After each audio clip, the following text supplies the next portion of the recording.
Film की कहानी Japan से शुरू होती है, जहां एक शिप के जरिए कुछ अनजान कंटेनर लाए जाते हैं। इन कंटेनरों में लाल चंदन की लकड़ियां भरी होती हैं और उनके साथ ही पुष्पा भाऊ भी मौजूद होते हैं। जब जापानी लोग इन कंटेनरों को खोलते हैं और पुष्पा भाऊ को देखते हैं तो गुस्से में उन्हें उल्टा टांग देते हैं, लेकिन पुष्पा किसी तरह खुद को छुड़ाकर उनसे भिड़ जाते हैं। दरअसल मामला यह था कि जापानियों ने लाल चंदन की लकड़ियां तो रख ली थी, लेकिन उनका भुगतान नहीं किया था। मजबूर होकर पुष्पा भाऊ को खुद जापान आना पड़ा। यहाँ एक जबरदस्त फाइट होती है, लेकिन अंत में पुष्पा भाऊ को गोली लग जाती है और वे समुद्र में गिर जाते हैं। तभी पता चलता है कि यह सब बस एक सपना था। असल में पुष्पा अब लाल चंदन सिंडिकेट का लीडर बन चुका है और तस्करी के पूरे नेटवर्क को नियंत्रित करता है। पुष्पा की कहानी यही नहीं रुकती। उसके सबसे बड़े दुश्मन आईपीएस भंवर सिंह शेखावत, जो पहले भाग में पुष्पा के हाथों अपमानित हुआ था, अब बदला लेने की फिराक में है। एक दिन जब पुष्पा के मजदूर जंगल में लाल चंदन काट रहे होते हैं, शेखावत मजदूर बनकर वहां पहुंच जाता है और एक चाल चलते हुए सभी को गिरफ्तार कर लेता है। मजदूरों को जेल में डाल दिया जाता है और उन पर बेनतहा अत्याचार किए जाते हैं। यह खबर जब पुष्पा तक पहुंचती है तो वह सीधा पुलिस स्टेशन पहुंचता है। हालांकि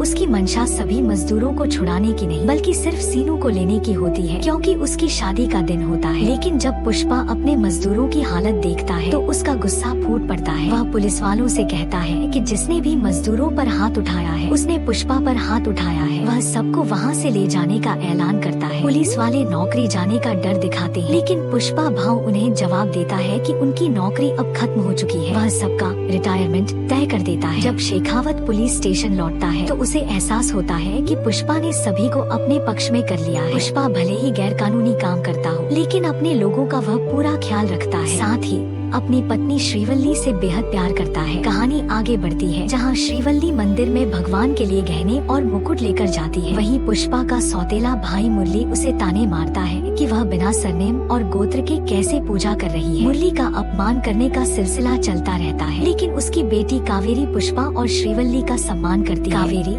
श्रीवल्ली को चाची कहती है, पर मुरली इसे भी रोकने की कोशिश करता है। इस दौरान पुष्पा सिद्धप्पा के साथ मुख्यमंत्री से मिलने की तैयारी में है। श्रीवल्ली उससे कहती है कि अगर वह मुख्यमंत्री से मिले तो उनके साथ एक फोटो खिंचवा लाए ताकि उसे फ्रेम में सजाया जा सके। पुष्पा ने अपनी पत्नी श्रीवल्ली से वादा किया था कि वह मुख्यमंत्री के साथ फोटो खिंचवाएगा, लेकिन जब वह मुख्यमंत्री से मिलने पहुंचा तो हालात कुछ और ही निकले। भले ही पुष्पा सिंडिकेट के जरिए सीएम को फंडिंग देता था, मगर सीएम ने उसके साथ तस्वीर खिंचवाने से इनकार कर दिया। उनका मानना था कि जूती सिर्फ पैरों में शोभा देती है, हाथ में नहीं। इतना ही नहीं, सीएम ने श्रीवल्ली के बारे में भी तंज कसा, जिसे सुनकर पुष्पा गुस्से से भर गया। बाहर आकर पुष्पा ने सिद्धप्पा से कहा, अगर तुम सीएम होते तो क्या तुम भी मेरे साथ फोटो नहीं खिंचवाते? सिद्धप्पा ने जवाब दिया, भले ही मैं कुछ भी बन जाऊं, तेरे साथ फोटो जरूर खिंचवाऊंगा, क्योंकि तू मेरा भाई है। यह सुनकर पुष्पा ने कहा, तो फिर सीएम बनने की तैयारी करो। पुष्पा ने सिद्धप्पा से सीधे पूछा कि सीएम बनने में कितना खर्च आएगा। सिद्धप्पा ने अंदाजा लगाया कि लगभग 100 करोड़ की जरूरत होगी। पुष्पा ने बड़े आत्मविश्वास से कहा, मैं तुम्हें 500 करोड़ दूंगा, लेकिन सीएम तुम ही बनोगे। इसके बाद सिद्धप्पा ने केंद्रीय मंत्री से मिलने की योजना बनाई, जैसा कि पुष्पा ने उसे सलाह दी थी। पुष्पा ने केंद्रीय मंत्री के लिए एक खास तोहफा भी भिजवाया, एक सोफा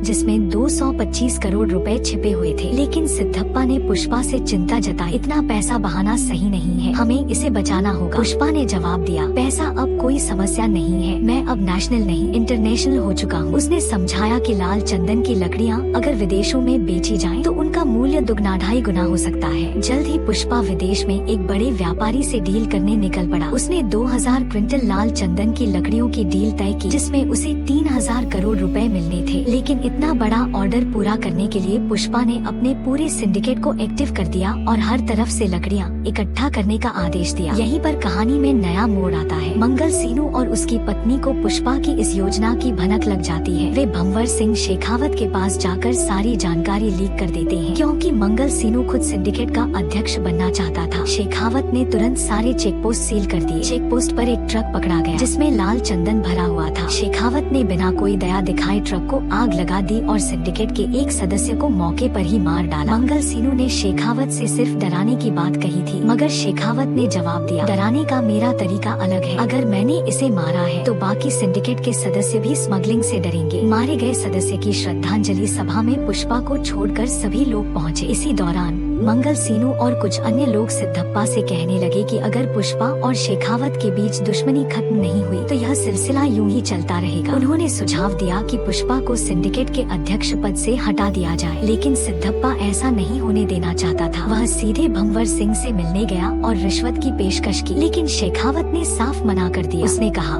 उस रात उसने मुझे नंगा दौड़ाया था, मैं उसे कभी नहीं छोड़ूंगा। सिद्धप्पा ने तब एक नया प्रस्ताव रखा। उसने पूछा, अगर पुष्पा सभी के सामने तुमसे माफी मांग ले तो क्या तुम उसे माफ कर दोगे? शेखावत कुछ देर सोचने के बाद हामी भरता है और कहता है, पार्टी का इंतजाम करो ताकि सभी के सामने वह मुझसे माफी मांगे। पार्टी के दिन हर कोई उत्सुकता से वहाँ इकट्ठा हुआ था। सबकी निगाहें पुष्पा पर थी, जो कभी किसी के सामने झुका नहीं था। सवाल था, क्या पुष्पा भंवर सिंह से माफी मांगेगा? सिद्धप्पा, श्रीवल्ली, कटलेट और सिंडिकेट के भले के लिए उसे ऐसा करने के लिए राजी किया गया। शराब के नशे में धुत पुष्पा ने सबके सामने माफी मांग ली। यह सुनकर भंवर सिंह इतना खुश हुआ कि उसने इस पल को रिकॉर्ड कर लिया और बार बार सुनता रहा। लेकिन जब पार्टी खत्म हुई और पुष्पा घर लौटने लगा तो उसे खुद पर बेहद गुस्सा आया। अपनी बात के खिलाफ जाने की ग्लानि उसे सहन नहीं हुई। उसने गाड़ी मोड़ी और वापस पार्टी में पहुंचा। जब भंवर सिंह जाने की तैयारी कर रहा था तभी पुष्पा ने उसकी कार को जोरदार टक्कर मारी, जिससे भंवर सिंह सीधे स्विमिंग पूल में जा गिरा। उसी पूल में पुष्पा ने अपनी गुस्से की चरम सीमा दिखाते हुए हरकत की, जिसने सबको हक्का बक्का कर दिया। पुष्पा ने भंवर सिंह को ललकारा, मैं 2000 कुंटल लाल चंदन देश से बाहर भेजूंगा। अगर तेरा हाथ एक भी लकड़ी पर पड़ा तो जिंदगी भर मजदूरी करूंगा। भंवर सिंह ने चुनौती स्वीकार की और चेक पोस्ट पर सख्त पहरे बिठा दिए। लेकिन गर्मियों में सूखी नदियों का फायदा उठाकर पुष्पा ने चंदन बाहर भेज दिया। जब भंवर सिंह ने उसे रोकने की कोशिश की तो भी नाकाम रहा। आखिरकार पुष्पा ने चालाकी से भंवर सिंह को धोखा दिया। उसने मीडिया में फर्जी लकड़ियां दिखाई, जिससे भंवर सिंह, मंगल सीनू और उसकी पत्नी सबकी नजरों में मूर्ख बन गए। पुष्पा ने उन्हें फूल भेजकर अपनी जीत का संकेत दिया और कहा, पुष्पा नाम सुन के फ्लावर समझे क्या? फ्लावर नहीं, फायर है। इस बीच श्रीवल्ली को गर्भवती होने की खबर मिली, जिससे पुष्पा की भावनाएं उमड़ पड़ी। उसने काली माता का रूप धारण कर पूजा की और प्रार्थना की कि उसे बेटी मिले। तभी कुछ गुंडों ने उसकी भतीजी के साथ बदसलूकी की। यह देखकर पुष्पा ने उन पर जबरदस्त हमला किया। इसी दौरान मुरली ने उसे ताने मारे कि वह अनाथ है और उसे अपने पिता का नाम कभी नहीं मिलेगा। श्रीवल्ली ने मुरली को डांटा और पुष्पा ने ठान लिया कि वह सबके सामने अपनी पहचान बनाएगा। दूसरी ओर भंवर सिंह, मंगल सीनू और उनकी पत्नी मुख्यमंत्री के पास पहुंचे। उन्होंने चेतावनी दी कि अगर लाल चंदन की लकड़ियां बॉर्डर क्रॉस कर जाती है तो आप सीएम से हट सकते हैं। केंद्रीय मंत्री का भतीजा पुष्पा को सीधे अपने अड्डे पर बुलाता है और डील करने की शर्त रखता है। पुष्पा उसकी बात मानकर हेलीकॉप्टर से वहां पहुंचता है। पहुंचते ही पुष्पा पहली चाल चलते हुए शॉटगन से फायर करता है, लेकिन तुरंत ही भतीजा उसे रोकते हुए कहता है, तेरी भतीजी कावेरी गन पॉइंट पर है, जरा ठंडा रह। पुष्पा अपने गुस्से को काबू में करते हुए अपनी गन सौंप देता है। इसके बाद मंत्री के गुंडे उसे घेर लेते हैं और बेरहमी से मारने लगते हैं। वे जानते थे कि बंधे हाथ पैरों के बावजूद पुष्पा खतरनाक साबित हो सकता है। इस बार वे कोई चांस नहीं लेना चाहते, लेकिन तभी उनकी हैवानियत का घिनौना रूप सामने आता है जब वे कावेरी की इज्जत पर हाथ डालने की कोशिश करते हैं। यह देख पुष्पा का गुस्सा आसमान छू लेता है। वह अपनी सारी ताकत झोंक कर बंधन तोड़ देता है और जंगली जानवर की तरह उन पर टूट पड़ता है। वह उनके मुंह से काटकर और घातक वार करते हुए सबको मौत के घाट उतार देता है। यह फाइट सीक्वेंस इतना जबरदस्त था कि देखने वाले दंग रह गए। फिर केंद्रीय मंत्री का भाई भी वहां आ पहुंचता है, लेकिन पुष्पा के क्रोध का शिकार बनता है। पुष्पा ने मंत्री के भाई और भतीजे दोनों को खत्म कर दिया। जब यह खबर मंत्री तक पहुंचती है तो वह पूरी तरह टूट जाता है। उसकी सत्ता और ताकत को सीधे चुनौती मिली थी। अगले सीन में पुष्पा अपने घर पर होता है। वहाँ मुरली आता है, जिसे अपनी गलतियों का एहसास हो चुका था। मुरली पुष्पा और उसके परिवार से माफी मांगता है और स्वीकार करता है, मुझे समझ आ गया है कि मेरी असली फैमिली आप ही हैं। मैं यहाँ कावेरी का शादी का कार्ड देने आया हूँ। उसने साफ कह दिया है कि अगर पुष्पा भाऊ शादी में नहीं आई तो वह मंडप में नहीं बैठेगी। श्रीवल्ली